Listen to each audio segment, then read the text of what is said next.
રાજકોટ જિલ્લાના ધોરાજીના ફોરેસ્ટ વિભાગની ટીમ અને ફોરેસ્ટ ઓફિસર નિહારિકા પંડ્યાએ 3 તેતર પક્ષીનો જીવ બચાવ્યો અને શિકાર કરનાર 2 શિકારીઓ ઝડપી પાડ્યા। ધોરાજી ફોરેસ્ટ ઓફિસર નિહારિકા પંડ્યા અને તેમના ફોરેસ્ટ વિભાગની ટીમ ફરેણી ગામની સીમમાં તપાસ અર્થે નીકળી રહ્યા હતા અને ત્યાં 2 વ્યક્તિઓ શંકા જતા તેમની પાસે 2 તેતર પક્ષી અને 1 બચ્ચું મળી આવ્યું હતું।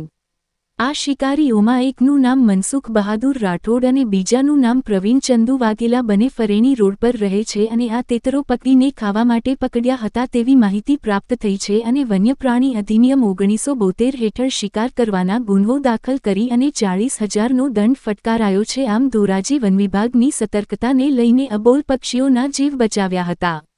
Reporter Kalpesh Bhasa, Dhoraji. Niharika Pandya, range forest officer, Dhoraji.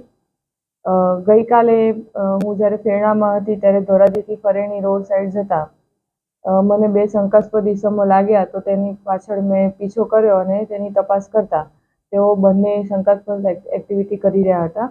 ત્યારબાદ થોડા ટાઈમ પછી તેની મેં ડિટેલમાં તપાસ કરતા તેઓની પાસેથી એક પિંજરું મળી આવેલ તથા શિકાર કરવા માટેની જાળ મળી આવેલ હતી અને એની પાસે જે પિંજરું મળી આવેલ હતું તેની અંદર 2 તેતર અને 1 તેતરનું બચ્ચું મળી આવેલ હતું। ત્યારબાદ તેની તપાસ કરતા તેઓ તેનો શિકાર કરતા હતા।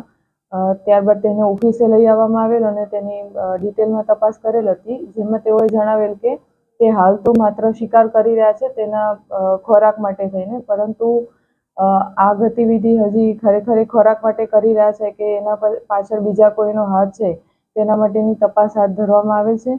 ત્યારબાદ તેના ઉપર વન્યપ્રાણી અધિનિયમ 1972 હેઠળની કલમ મુજબ શિકારનો ગુનો નોંધી અને તેની પાસે એડવાન્સ રિકવરી પેટે 40,000 રૂપિયાનો દંડ લીધેલ છે અને તેને હાલ જામીન પર મુક્ત કરેલ છે અને આગળની કાર્યવાહી ચાલુ છે। પેલા જે આરોપી છે તે અત્યાર સુધી ક્યાંય આવેલ નથી, પરંતુ તેની તપાસ કરી છે તો છેલ્લા 2 વર્ષથી શિકારની પ્રવૃત્તિ સાથે સંકળાયેલ છે તેવું જાણવા મળેલ છે।